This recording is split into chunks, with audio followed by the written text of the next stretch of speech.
Kevin Thomas moving the chains here, head coach Bennett, Swygert, the Hillcrest Rams coach. When you've been through spring, been through a lot of 7-on-7, what have you learned about this group that makes you excited for this season? We are really, really young, but for the first time, feel like we kind of heading towards the culture that we want in the locker room. Going on our third year now.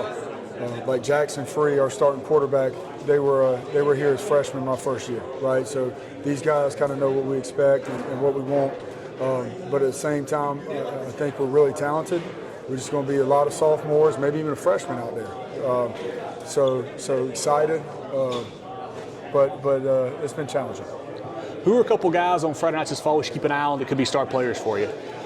Man, that's the thing. We really have a lot of young talent and a lot of deep talent. So right here today we have two running backs. Our leading rusher from last year that's returning, Josh Smith. But we also have a 2028 running back, Nye Allen, who we think is really, really talented. You can look at his measurables. You go on and on. Najee Harris out wide, a guy that didn't have a huge year for us last year. Has got in the weight room, recommitted himself. He was a major part of us winning the South Carolina 7-on-7. He got hurt at East Tennessee State. That might have been a reason we didn't have as much success there. And even go back to it, we still kind of finding ourselves at that South Carolina 7-on-7. We had a freshman, didn't play the first two games, right? In the first game, we got choked to sleep. The second game, we had to throw a touchdown with under a minute to beat Latta. We inserted him in the third game against Chapman, and he kind of opened up some things for Jackson in a way that made the game a little bit easier. He was able to win the one-on-one matchup. So you talking about finding yourselves, you talking about a starting receiver ain't been to a high school class yet. So we're very encouraged.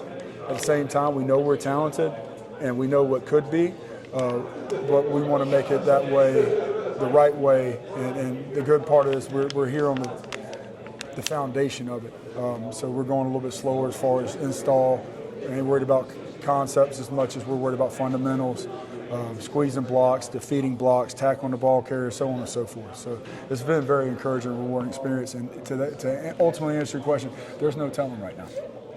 Could be anybody. Could be anybody. I know it's kind of early, Coach. Do you guys have any goals set for 2025?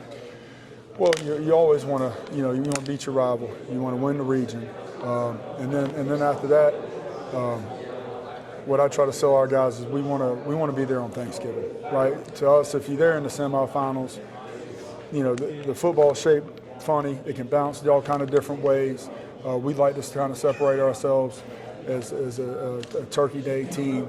And on my first year, we got to quarterfinals, one game away. Last year, not so lucky to even get that far. But for us right now, you can't talk about winning a state championship until you play on Turkey Day.